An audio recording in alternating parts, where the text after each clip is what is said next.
Hello everyone. So today we are gonna go ahead in complex number. This is the second lecture of complex number. Okay, these lectures are basically meant for NDA purpose of view. So let's start with the topic. So our today's topic consists of modulus of complex number, and then we'll go ahead with argument, principal argument, and then we'll study polar form, and after that we'll study cube root of unity and more all things which are in complex number. So let's start with the topic. Let's not waste much of our time and let's move on this topic. This is modulus of complex number. So what is modulus of complex number? So you have read about modulus in functions. So it's just putting a mod on the number or any function which are given to us. ठीक है? But in complex number, in the case of complex number, ठीक है, we put a mod on that complex number. ठीक है, यहाँ पे हम क्या करते हैं, complex number से यहाँ पे अगर हमारे पास एक complex number है z is equals to a plus ib, तो इस z के ऊपर हम mod लगाते हैं. ठीक है, और इसका वैल्यू क्या हो जाता है, under root a square plus b square. ध्यान से देखिएगा, ये a क्या है, रियल पार्ट, और ये b क्या है, इमेजिनरी पार्ट. तो जब भी हम मॉड्यूलस ऑफ z निकालते तो ये जाता है under root real part square plus imaginary part का स्क्वायर. ठीक है, और ये यहाँ पे क्लियरली हमें बताता है कि mod z is always greater than equal to 0 because square root of any number is always greater than 0. It can never be negative. तो या तो 0 होगा या तो ये 0 से ज्यादा होगा. ठीक है, so this is the thing है. ठीक है, तो मॉडुलस मतलब इतना ही होता है. ठीक है, कि mod z is equal under root a square plus b square. ठीक है, now let's get on to the properties of this, कि कॉम्प्लेक्स नंबर मतलब मॉडुलस की क्या क्या प्रॉपर्टीज होती हैं. ठीक है, ये इंपॉर्टेंट है हमारे लिए. यहाँ पे इसकी ढेर सारी प्रॉपर्टी होती है, लगभग 12-13 प्रॉपर्टीज इसकी होती है. तो let's see all the property one by one. So first of all, the first property comes is modulus z is greater than equal to 0. वहां पे हमने क्लियरली देखा क्यों, क्योंकि square root of any number can not be negative. तो इसीलिए यहाँ पे क्या है, mod z is always greater than equal to 0. तो ये मॉड z 0 कब होगा, if and only if z equal to 0, यानी कि हमारा z क्या है, 0 प्लस 0i. ठीक है, ये हमारा अगर कॉम्प्लेक्स नंबर है तो मॉड z क्या होगा, 0 होगा. ठीक है, और mod z is greater than 0 if and only if. ये आई डबल एफ का मतलब होता है if and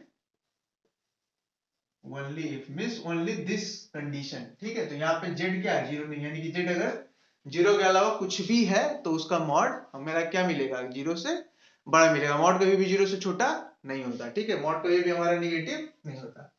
the second property says कि mod z is equals to mod of conjugate of z minus z और minus of conjugate of z. ये सब आप एग्जांपल लेके कर सकते हो. ठीक है, तीसरा हमारा क्या है कि real part of z. So the real part of z will be greater than equal to minus of mod z and less than plus of mod z. ठीक है, कि हमारा जो रियल पार्ट ऑफ z होगा वो क्या होगा, mod z के निगेटिव से बड़ा और पॉजिटिव से छोटा. ठीक है, हाँ, और same goes with imaginary part of z also. ठीक है, इमेजिनरी पार्ट ऑफ z भी क्या होगा, mod z के निगेटिव से बड़ा और mod z से छोटा. ठीक है, mod z के निगेटिव से बड़ा और mod z से छोटा होगा. ठीक है, so our fourth properties come that mod z का स्क्वायर, तो ये z into z conjugate होता है. ये आप ऐसे समझ सकते हो कि a plus ib into a minus ib. तो इसका जब हम निकालेंगे तो ये क्या होगा, a square plus b square होगा, जो हमारा mod z के स्क्वायर के इक्वल है. क्लियरली आप देख सकते हो. ठीक है, तो ये सारी चीजें बहुत ही आसान आसान है. प्रॉपर्टीज का मतलब क्या, आप ऐसे भी एग्जांपल लेके इसको समझ सकते हो, ये बहुत आसान चीजें होती है. ठीक है, let's move on to the fifth. यहाँ पे कह रहा है कि z to the power n का मॉड क्या होता है, mod z to the power n होता है. ये सब एग्जांपल भी आप ले सकते हो. सिक्स्थ है यहाँ पे z1 into z2 का होल z1 into z2 का whole mod is equals to z1 mod into z2 mod. ठीक है, सेवेंथ प्रॉपर्टी कम्स है z1 by z2 का mod is equals to mod of z1 upon mod of z2. ठीक है, so you can take a screenshot of all this properties. ठीक है, और वैसे भी मैंने टेलीग्राम पे जो बुक डाली उसमें सारी प्रॉपर्टीज दी हुई है. ठीक है, बट फिर भी आप इसका स्क्रीनशॉट ले लो, लिखना है तो लिख भी सकते हो. ठीक है, सब बेसिक सी प्रॉपर्टीज है. ठीक है, एक ही है हमारा z1 प्लस z2 का होल स्क्वायर. तो देखिए a प्लस b का होल स्क्वायर क्या होता है, a प्लस b का होल स्क्वायर क्या होता है, a square plus b square plus 2ab. तो यहाँ पे भी एग्जैक्टली वही होता है. ठीक है, ये क्या होता है, अगर z1 प्लस z2 है तो z1 square plus z2 square plus 2. यहाँ पे ए बी की जगह क्या हो जाता है, real part of z1 into z2 conjugate, z1 into z2 conjugate. ठीक है, z1 इंटू z2 कॉन्जुगेट, बस यही होता है. और माइनस होगा तो वहां पे -2a भी हो जाता था, यहाँ पे -2 into real part of z1 into z2 conjugate हो जाएगा। ठीक है, इतना ही है और ये सब ज्यादा हार्ड चीजें नहीं है तो इस पे ज्यादा हम टाइम वेस्ट नहीं करते हैं। ठीक है, फिर हम दोनों को अगर जोड़ दें z1 प्लस z2 के स्क्वायर और z1 माइनस z2 के होल स्क्वायर को हम क्या करें, ऐड कर दें, तो हमें क्या मिलेगा 2 into z1 square plus z2 square. ये दोनों क्या हो जाएगा, ये आपस में कैंसिल हो जाएगा और ये दो बार ऐड हो जाएगा। ठीक है, अब z1 प्लस z2 का होल स्क्वायर, ठीक है, z1 प्लस z2 का होल स्क्वायर सिर्फ इतना कब रहेगा, z1 square plus z2 square कब रहेगा, जब ये पार्ट ना आए, यानी कि जब ये पार्ट क्या हो, जीरो हो, यानी कि z1 अपॉन z2 क्या हो, इमेजिनरी हो, उसमें कोई real part, z1 upon z2 में कोई रियल पार्ट नहीं हो, यानी कि ये real part of z1 upon z2 conjugate हो, ये हो ही नहीं, तभी ऐसा कह सकते हैं ना। हाँ, तो ये ऐसा होगा। ठीक है, जो जब ये क्या होगा, ये वाला पार्ट होगा ही नहीं, यानी कि z1 अपॉन z2 क्या होगा, इमेजिनरी होगा, वो रियल नहीं होगा। ठीक है, तब ऐसा होगा। ठीक है, 11th देखते हैं हम, तो z1 plus minus z2 is all, ये बहुत इंपॉर्टेंट है। ठीक है, ये वाला प्रॉपर्टी इंपॉर्टेंट है और ये वाला प्रॉपर्टी भी क्या है, इंपॉर्टेंट है, ये दोनों इंपॉर्टेंट है, ये आप याद रख लो। ठीक है, एग्जाम्स में कभी कभी स्टेटमेंट वाले क्वेश्चन में ये आ भी जाता है।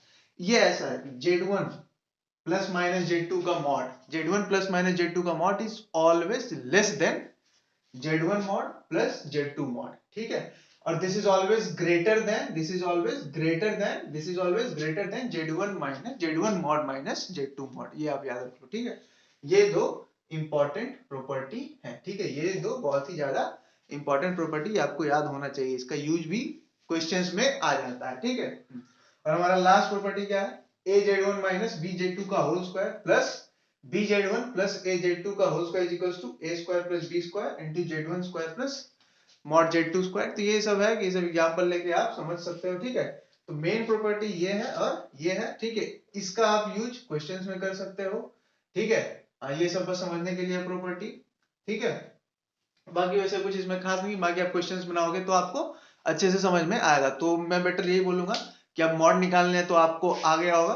ठीक है, तो आप क्वेश्चंस बनाओ। ठीक है, ये दोनों प्रॉपर्टी ना, इसको नोट कर लो, ये बहुत ही ज्यादा इंपॉर्टेंट होता है। ठीक है, क्वेश्चंस में डायरेक्ट कभी कभी आ जाता है। तो हम आगे बढ़ते हैं और समझते हैं कि आर्ग्यूमेंट क्या होता है। ठीक है, आर्ग्यूमेंट क्या होता है।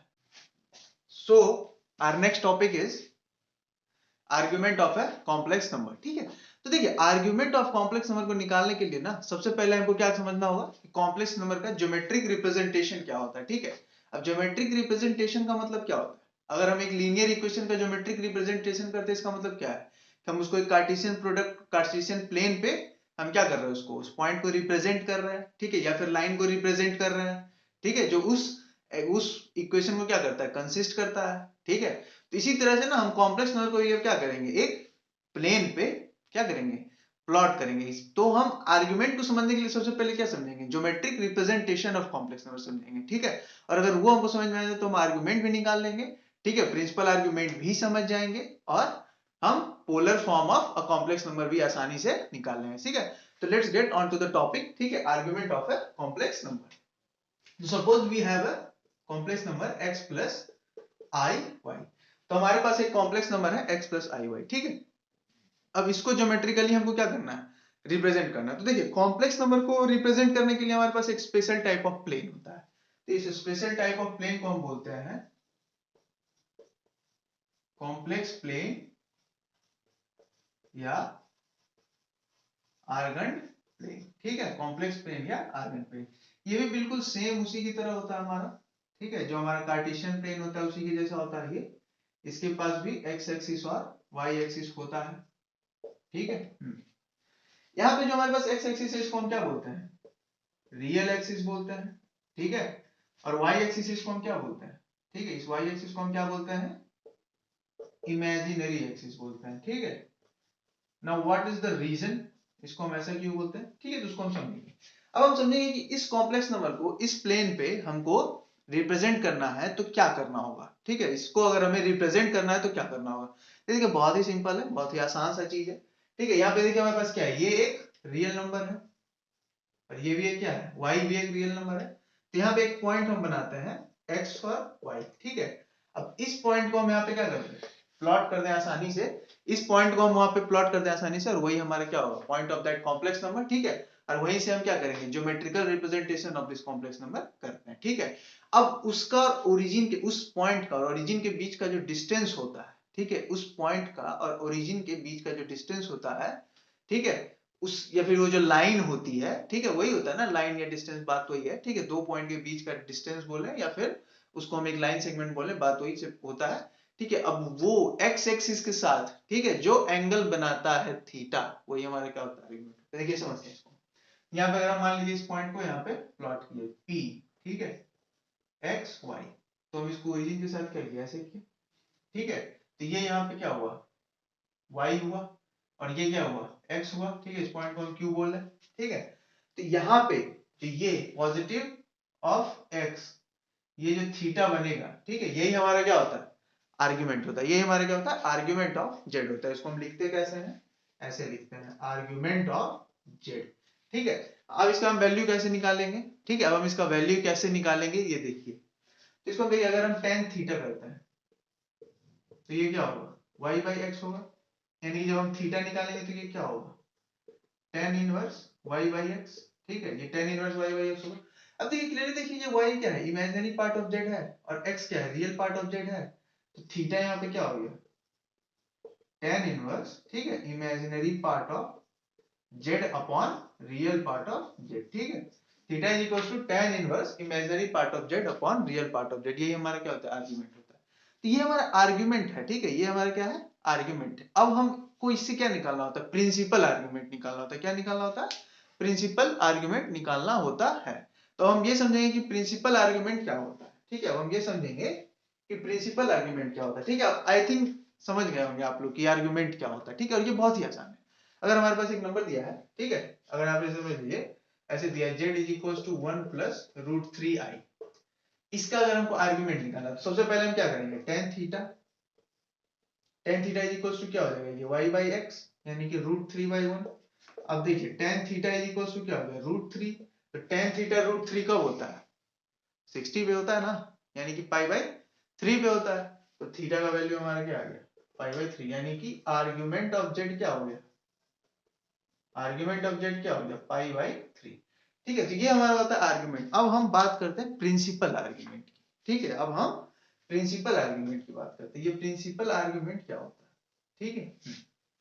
फिर हम इसके बाद पोलर फॉर्म की बात कर लेंगे, ठीक है। तो देखिए हमारे पास यहाँ पे प्रिंसिपल आर्गुमेंट क्या है, ठीक है, इसको समझिए, आसानी है।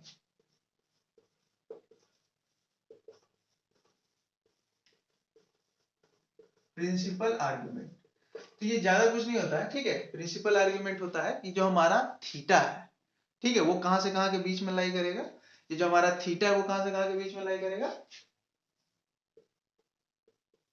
माइनस पाई से पाई के बीच में लाई करेगा, ठीक है।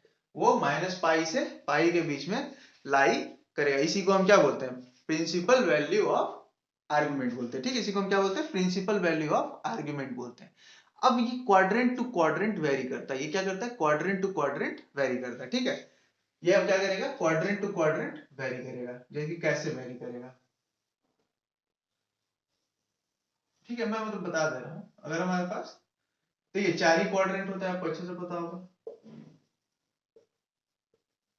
क्वाड्रेंट, और यहाँ पे हम रखते हैं क्या, आर्गुमेंट या प्रिंसिपल आर्गुमेंट, ठीक है। तो इसको हम कैसे निकालेंगे, अगर मेरे पास थीटा आया कुछ, ठीक है, थीटा, अब उसका था किसी की, अगर -3 है या 3 है, √3 है, या फिर ऐसे समझिए, वहां पे हमारे पास क्या था, एक, यहाँ पे थीटा क्या आया था, पाई बाई 3 आया था ना। अब यही अगर ऐसा होता तो भी मेरा थीटा क्या आता, पाई बाई 3 आता है ना। बस इन दोनों में डिफरेंस है, इन दोनों में डिफरेंस है, इसीलिए ये प्रिंसिपल आर्गुमेंट बनाया गया। अब इन दोनों में क्या डिफरेंस है वो हम अभी बात करेंगे, ठीक है। देखिए अगर हमारे पास, अगर ये फर्स्ट क्वाड्रेंट में, तब ये pi is equals to alpha रह जाता है, मतलब pi is equals to theta रह जाता है, ठीक है। Pi is equals to theta रह जाता है, ठीक है। Pi is equals to theta रह जाता है, ठीक है, जब ये सेकेंड क्वाड्रेंट में आया, ठीक है। इसी तरह से ये कहाँ आएगा, थर्ड क्वाड्रेंट में भी आएगा, ठीक है। इसी तरह से ये कहाँ आएगा, फोर्थ क्वाड्रेंट में भी आएगा, ठीक है। तो देखिए फर्स्ट क्वाड्रेंट में जितना आता है पाई इक्वल्स टू थीटा रह जाता है। जब सेकेंड क्वाड्रेंट का हम बात करें तो ये क्या हो जाता है, पाई माइनस थीटा आता है। क्या हो जाता है, पाई माइनस थीटा हो जाता है, ठीक है। आर्गुमेंट हमारा क्या हो जाता है, पाई माइनस थीटा हो जाता है। जब थर्ड क्वाड्रेंट में आते हैं तो ये हो जाता है minus of pi minus theta और पाई प्लस थीटा, दोनों सही है, ठीक है, दोनों सही है, ठीक है, दोनों क्या होता है, सही होता है, ठीक है। और जब हम फोर्थ क्वाड्रेंट में आते हैं, ठीक है, ऐसे ही समझिए, इसको भी हटा देते हैं हम, ठीक है, यही समझिए, minus of pi minus theta. और जब हम फोर्थ क्वाड्रेंट में आते हैं तो वो क्या हो जाता है, माइनस थीटा, ठीक है, सिर्फ माइनस थीटा, या फिर इसको हम 2 पाई माइनस थीटा भी बोलते हैं, बात एक ही है, 2 पाई माइनस थीटा बोले या माइनस थीटा बोले, बात वही है, ठीक है। अब देखिए हमको ये कैसे पता चलेगा कि ये किस क्वाड्रेंट में है, ठीक है, जैसे देखिए अब हमारे पास यही देख लीजिए, यहाँ पे हमारे पास थीटा क्या है, पाई बाई थ्री आया फर्स्ट क्वाड्रेंट में, तो पाई इक्वल टू थीटा रह जाएगा, एग्जिस्ट कर जाएगा। बट वही देखिए यहाँ पे पाई थीटा इक्वल टू क्या है, पाई बाई थ्री, बट ये पाई बाई थ्री नहीं रहेगा, ये क्या हो जाएगा, minus of pi minus pi by three हो जाएगा, ये थर्ड क्वाड्रेंट में। अब हम क्वाड्रेंट कैसे पहचानते हैं, हम किसी भी कॉम्प्लेक्स नंबर में क्वाड्रेंट कैसे पहचानते हैं, ये भी बहुत ही आसान है, ठीक है, ये भी बहुत ही आसान है। अगर हमारे पास दिया हुआ है, ठीक है, तो हम देखेंगे कि इस x का साइन क्या है और इस y का साइन क्या है, ठीक है। इस x का साइन अगर देखिए, अब आपको हर क्वाड्रेंट का पता होगा, अगर फर्स्ट क्वाड्रेंट है तो साइन क्या होना चाहिए, पॉजिटिव पॉजिटिव, सेकंड क्वाड्रेंट है तो क्या होना चाहिए, ठीक है, निगेटिव पॉजिटिव, थर्ड है तो क्या होना चाहिए, निगेटिव निगेटिव, और फोर्थ है तो क्या होना चाहिए, पॉजिटिव निगेटिव होना चाहिए, नहीं होना चाहिए, ये होना चाहिए। तो बस यही चीज हम यहाँ पे चेक करेंगे कि अगर हमारा z, ठीक है, x प्लस आई वाई है तो ये फर्स्ट क्वाड्रेंट का है।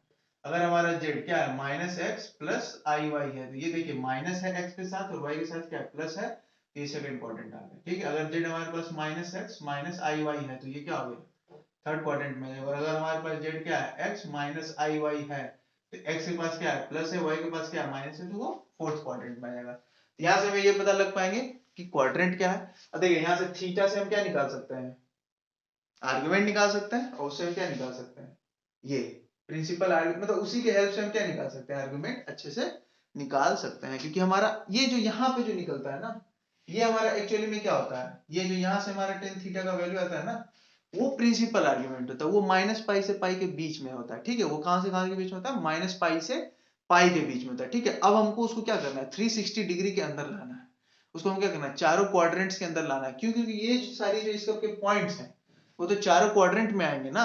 देखिए यहाँ से जो हमें टेन थीटा का वैल्यू मिलता है, ठीक है, यहाँ से जो हमें थीटा का वैल्यू मिलता है, ठीक है, वो एक्चुअली में हमारा प्रिंसिपल आर्गुमेंट होता है। क्योंकि प्रिंसिपल आर्गुमेंट क्या कहता है, थीटा माइनस पाई से पाई के बीच में होना चाहिए। तो यही हमारा क्या है, यहाँ पे हमें जब भी मिलता है, हम जब भी कभी theta is equal to tan inverse y by x निकालते हैं, तो हमें जो थीटा का वैल्यू मिलता है वो माइनस पाई से पाई के बीच का मिलता है, ठीक है।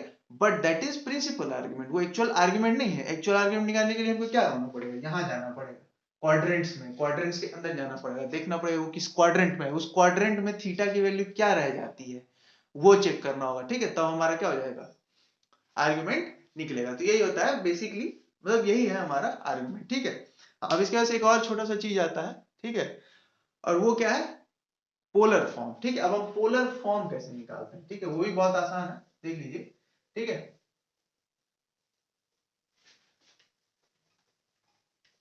देख लीजिए, अब हम बता देते हैं, ठीक है, मैं बता देता हूं कि polar form of complex number क्या होता है, ठीक है। पोलर फॉर्म ऑफ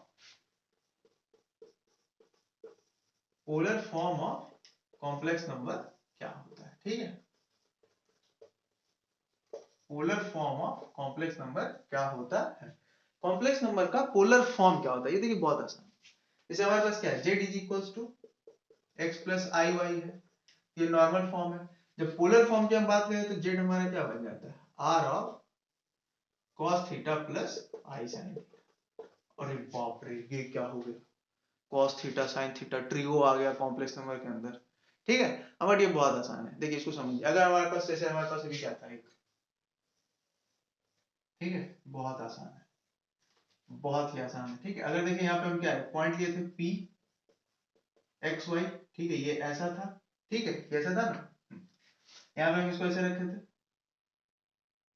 ये क्या था, y था, और ये x था, यहाँ पे q रखे थे, यहाँ पे o रखे थे, x x dash y o y dash, ऐसा ही था बिल्कुल, था ना। हाँ, तो देखिए हम इसको पोलर फॉर्म लिखते कैसे। अब अगर हम एक्चुअली में ये डिस्टेंस OP निकालें तो ये क्या होगा, under root x square plus y square होगा या नहीं होगा, भाई पाइथागोरस थ्योरम होगा या नहीं होगा? होगा। अब देखिए ये under root x square plus y square को हम मॉड ऑफ जेड बोल सकते हैं, बोल सकते हैं नहीं बोल सकते, बोल सकते हैं। और ये मॉड जेड ही आर होता है, ठीक है, यहाँ पे r is equal to mod z होता है, यानी ये जो हमारा ओपी है ये क्या है? आर है। ये हमारा ओपी है वो क्या है? आर है, ठीक है, ओपी क्या है? आर। अब अगर हम देखिए ये एक राइट एंगल ट्रायंगल है, तो इसमें हम क्या कर सकते हैं? कॉस थीटा आराम से निकाल सकते हैं। तो अगर हम कॉस थीटा निकालते हैं, देखिए तो कॉस थीटा निकालिए तो क्या होता है cos theta? B by h, यानी कि बी यहाँ पे क्या है? एक्स है, एक्स बाई एच क्या है? आर है। तो एक्स यहाँ पे क्या बन गया? आर कॉस थीटा बना, ठीक है। अब हम इसी में क्या करते हैं? साइन थीटा निकालते हैं।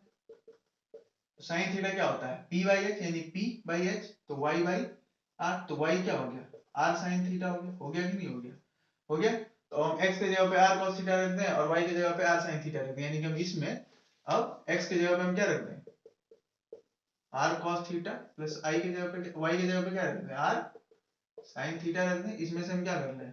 r तो कॉमन ले रहे हैं, तो क्या बन गया? ये cos theta plus i sin theta, और यही हमारा क्या होता है? पोलर फॉर्म, ठीक है। अब ये थीटा क्या है?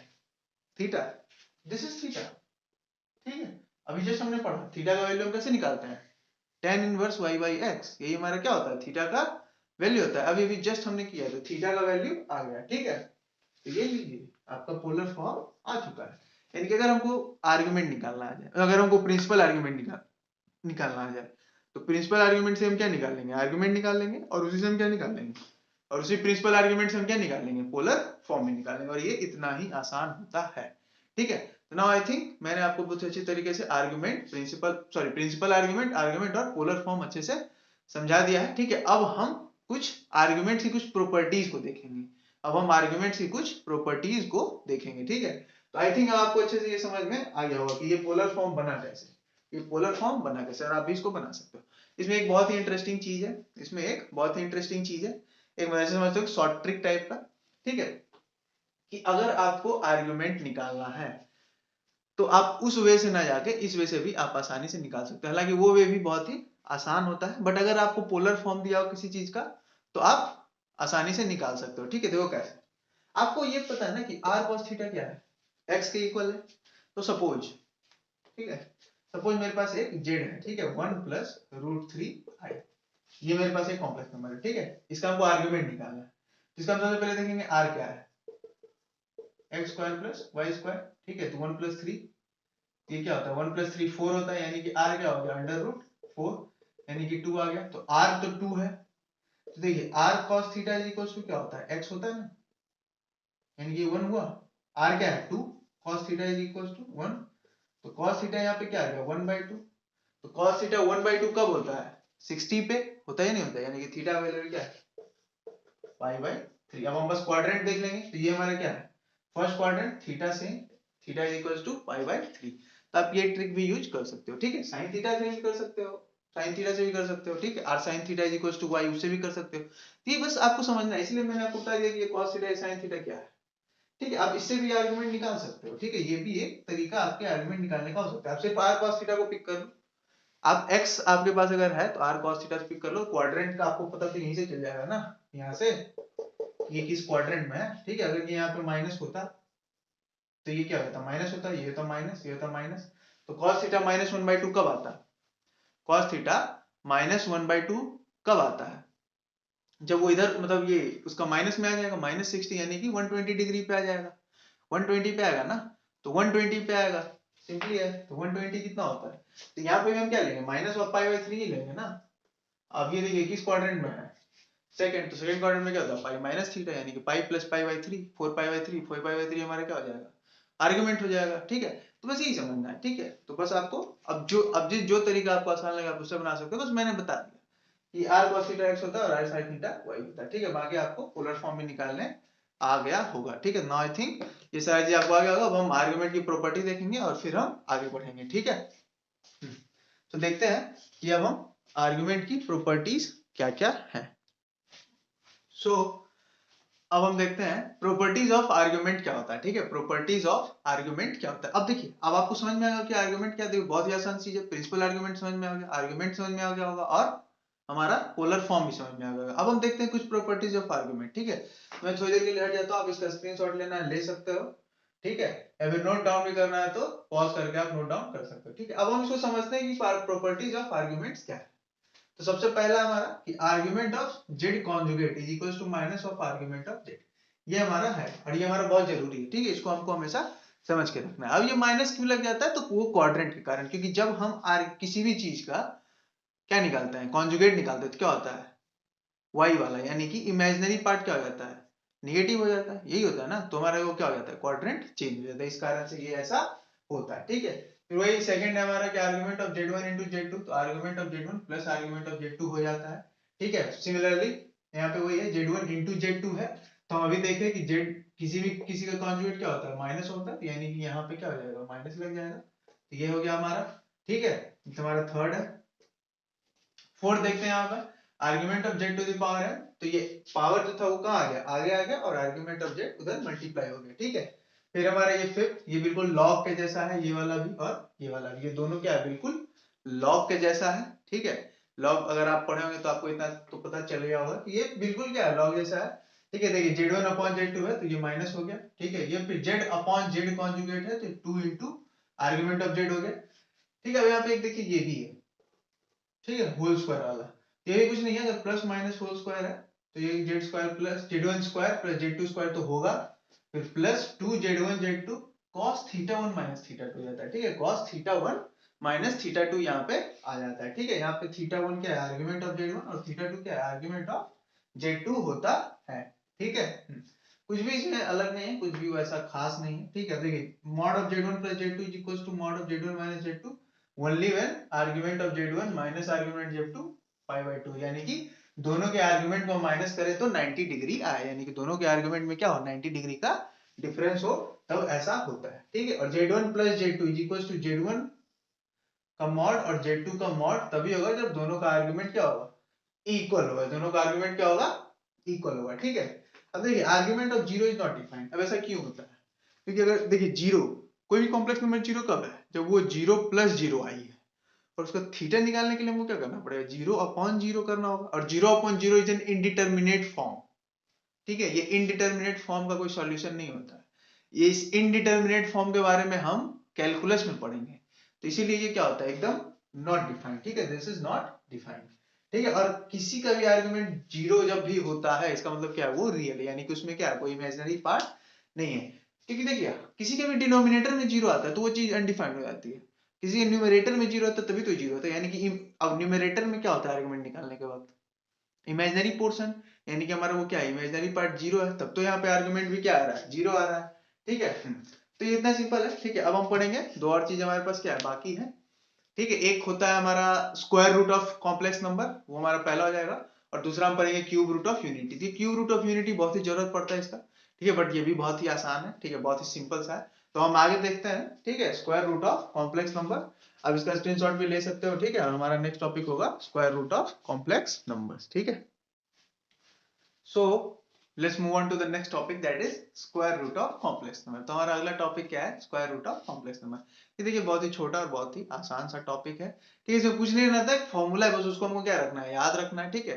कि स्क्वायर रूट है, स्क्वायर नहीं है, ठीक है, square root of any complex number, ठीक है, यानी कि under root a plus ib, यानी कि अंडर रूट ऑफ जेड निकालना होता है, ठीक है।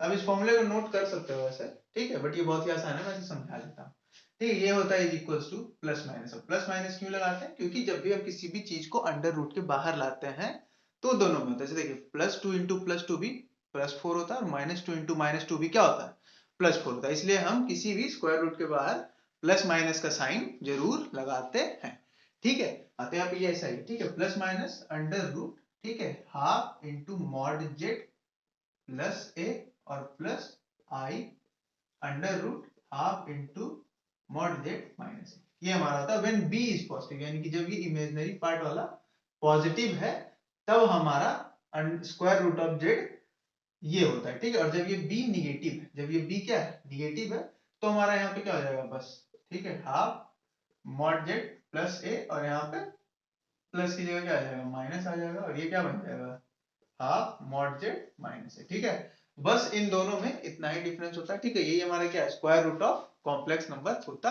है, ठीक है। अब हम नेक्स्ट टॉपिक पढ़ते हैं, क्यूब रूट ऑफ यूनिटी। ये क्यूब रूट ऑफ यूनिटी क्या होता है, ठीक है। ये बहुत ही आसान सी चीज है, देखिए इसको समझने के लिए, समझना काफी आसान होता है, ठीक है। क्यूब रूट ऑफ यूनिटी, ठीक है, क्यूब रूट ऑफ यूनिटी, ठीक है। यूनिटी का मतलब क्या होता है? Have you ever thought of what this unity means? Unity का मतलब क्या होता है, ऐसे समझिए। यूनिटी का इंग्लिश मीनिंग, इंग्लिश में अगर हम उसका हिंदी मीनिंग निकालें तो यूनिटी का मीनिंग क्या होता है? एकता। यानी कि यहाँ पे भी क्या है, क्यूब रूट ऑफ यूनिटी। ध्यान रखिए, इसके सेंटेंस में ही हर चीज है, क्यूब रूट ऑफ यूनिटी, ठीक है। यानी कि हमारे किसी भी कॉम्प्लेक्स नंबर का क्यूब रूट क्या होगा? यूनिटी होगा। यही हमारा क्या होता है, क्यूब रूट ऑफ यूनिटी का मतलब होता है, ठीक है। यही हमारा क्या होता है, क्यूब रूट का मतलब होता है। नहीं सॉरी, आई थिंक ना एक चीज गलत लिख दिया, ठीक है। क्यूब रूट ऑफ यूनिटी यानी कि यूनिटी का क्यूब रूट, ठीक है। यानी कि यूनिटी का क्यूब रूट क्या होगा? कोई एक कॉम्प्लेक्स नंबर होगा। यूनिटी का क्यूब रूट क्या होगा? कोई एक कॉम्प्लेक्स नंबर होगा, ठीक है। यूनिटी का क्यूब रूट कोई एक कॉम्प्लेक्स नंबर होगा, ठीक है। यानी कि अब हम देखिए, अगर दोनों तरफ क्यूब कर दें तो ये क्या बन जाएगा? Z cube is equals to 1 बनेगा या नहीं बनेगा? Z cube is equals to 1, ठीक है। अब यहां से देखिए जेड का एक ये आता है, फॉर्मूला होता है, ठीक है। ये क्या होता है? जेड माइनस 1 इंटू, ठीक है, ये क्या होता है? जेड माइनस, अब देखिए ऐसे, इसको ऐसे समझिए, ठीक है। ये क्या हो गया? Z cube minus 1 is equals to 0, यानी ये क्या हो गया? A cube minus B cube, और a cube minus B cube का क्या होता है फॉर्मूला? ठीक है, जेड माइनस 1 इंटू ऐसे, ठीक है। इसको हम क्या लिखते हैं? Z minus 1 into Z square plus z plus 1, ठीक है, इज इक्वल्स टू 0। ये होता है, ठीक है। इसका आप समझ सकते हो, ये एक फॉर्मूला है, आपने मतलब जूनियर क्लासेस में पढ़ा होगा। A cube minus B cube को हम A minus B into A plus, sorry, A square plus A plus, तो A square plus A B plus 1, मतलब प्लस ऐसा बोलते हैं, प्लस बी बोलते हैं, ठीक है। A square plus A B plus B बोलते हैं, ये हमारा फॉर्मूला होता है, ठीक है। ऐसा a minus B into a square plus A B plus b, sorry b square, ये हमारा क्या होता है? फॉर्मूला होता है। इन दोनों को अगर हम मल्टीप्लाई करें तो हमको ए क्यू माइनस बी क्यू मिल जाएगा। तो इसीलिए हम मतलब उसी के फॉर्म में हम क्या किए, इसको यहाँ पे ब्रेक किया, ठीक है। तो जब बोलने में ये दिक्कत हो रहा है, सोच नहीं पा रहा हूँ, ठीक है, बट यही होता है। तब यहाँ पे देखिए, ये जेड माइनस 1 भी क्या होगा? 0 के इक्वल होगा, यानी कि ये जेड क्या होगा? 1 आएगा। और दूसरा हमारा क्या आएगा? Z square plus z plus 1 is equal to 0 आएगा, ठीक है। अब यहाँ से हम इसका क्या निकालते हैं? देखिए ये क्या है? क्वाड्रेटिक इक्वेशन है या नहीं है? तो हम इसे क्या निकालेंगे? रूट्स निकालेंगे। तो इसका रूट्स निकालने के लिए हमको क्या करना होगा? जैसे देखिए, ये है z square plus z plus 1 is equal to 0, इसका रूट्स निकालने के लिए क्या होगा? Minus b plus minus under root b square minus 4ac upon 2a होगा या नहीं होगा? यानी कि माइनस बी यहाँ पे क्या है? Minus Z plus minus under root Z square, ठीक है, under root Z square minus 4 into A क्या है? 1 है, सॉरी सॉरी, फिर से गड़बड़ हो गया। बी क्या है यहाँ पे? 1 है, तो minus 1 plus minus under root b square, यानी कि 1 स्क्वायर माइनस 4 इंटू ए क्या है? 1 है, और सी भी क्या है? 1 है, यानी कि 1 अपॉन 2 है, यानी कि ये क्या हो जाएगा? 2, यानी कि ये क्या बन जाएगा? Minus 1 plus minus under root minus 3 upon 2, यानी ये क्या बन जाएगा? Minus 1 plus minus root 3 i upon 2। तो हमारा 3 रूट निकला, क्या क्या निकला? एक तो 1 निकला, दूसरा निकला minus 1 plus root 3 i upon 2, और तीसरा निकला minus 1 minus root 3 i upon 2। ये 3 क्या निकला? जेड का, 3 जेड का सॉल्यूशन निकला। हाँ, इसी को हम क्या बोलते हैं? क्यूब रूट्स ऑफ यूनिटी बोलते हैं। यहाँ पे ये 1 क्या हो जाएगा? ये 1 तो 1 ही रहेगा, इसको हम लोग ओमेगा बोल देते हैं, और इसको हम क्या बोल देते हैं? ओमेगा स्क्वायर बोलते हैं, ठीक है। यही हमारा क्या है? 1 ओमेगा और ओमेगा स्क्वायर। तो आपको अब समझ में आ गया होगा कि ये ओमेगा, ठीक है, और ये ओमेगा स्क्वायर कहां से आया, ठीक है। ये ओमेगा और ये ओमेगा स्क्वायर कहां से आया? Now I think I have convinced you this point. अब देखिए, इसका भी कुछ क्या होता है? प्रॉपर्टी होता है। ये 1 ओमेगा, और देखिए ओमेगा आप करोगे ना, ये ओमेगा होता है, ठीक है। ओमेगा का वैल्यू ये है, ओमेगा स्क्वायर का वैल्यू ये है, 1 है। इन तीनों को ही हम क्या करते हैं? अगर ऐड कर देते हैं तो हमें क्या मिल जाता है? 0 मिल जाता है। हमें क्या मिल जाता है? 0 मिल जाता है। अब इसी तरह का हम कुछ प्रॉपर्टी समझेंगे। तो क्यूब रूट ऑफ यूनिटी यही है, ठीक है। क्यूब रूट ऑफ यूनिटी यानी कि यूनिटी का क्यूब रूट। तो यूनिटी का क्यूब रूट क्या है, एक कॉम्प्लेक्स नंबर z है तो z क्यूब 1 हो गया, उससे हम क्या निकालिए, इसको ऐसे पहले इस फॉर्म में ब्रेक किए, फिर z का एक वैल्यू आया, फिर z ये क्वाड्रेटिक इक्वेशन है, इसको हम क्या निकाल लिए इस सॉल्यूशन से, ये आ गया, ये दो वैल्यू आ गए, तो एक यहाँ पे 1 हो गया सॉल्यूशन, दूसरा हो गया ये ओमेगा जिसको बोलती है, तीसरा हो गया ये जिसको हम ओमेगा स्क्वायर बोलते हैं। ठीक है, अब इस पे भी कुछ बेस्ट प्रॉपर्टीज होती है, उसको हम अभी तुरंत खत्म करते हैं। ठीक है, तब तक अभी अब इसको अगर लिखना है लिख लो, स्क्रीनशॉट लेना है ले लो, समझ में तो आपको अच्छी तरह से आ गया होगा। ठीक है, तो हम आगे देखते हैं कि अब आगे क्या कर सकते हैं इसमें। So let's move on to the last topic of today. ठीक है, properties of cube roots of unity. तो अब हम समझ चुके हैं कि क्यूब रूट्स ऑफ यूनिटी क्या होता है। ठीक है, अब हम इसकी कुछ बेसिक प्रॉपर्टीज के बारे में समझेंगे। ठीक है, देखेंगे समझेंगे, ये भी बहुत ही आसान होता है। ठीक है, हाँ तो देखिए हमारा पहला प्रॉपर्टी क्या है, if 1 plus omega r plus omega 2r।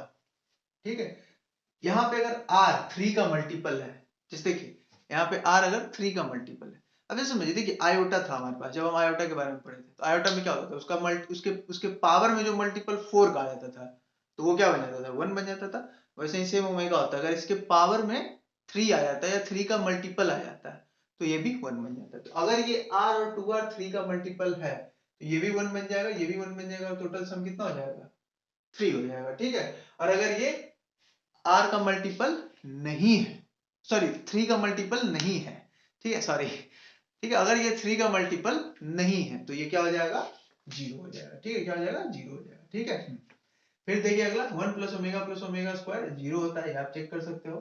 ठीक है, ओमेगा क्यूब 1 होता है और ओमेगा 3r भी 1 होता है। अभी मैंने बताया कि अगर 3 का मल्टीपल हो तो 1 होता है।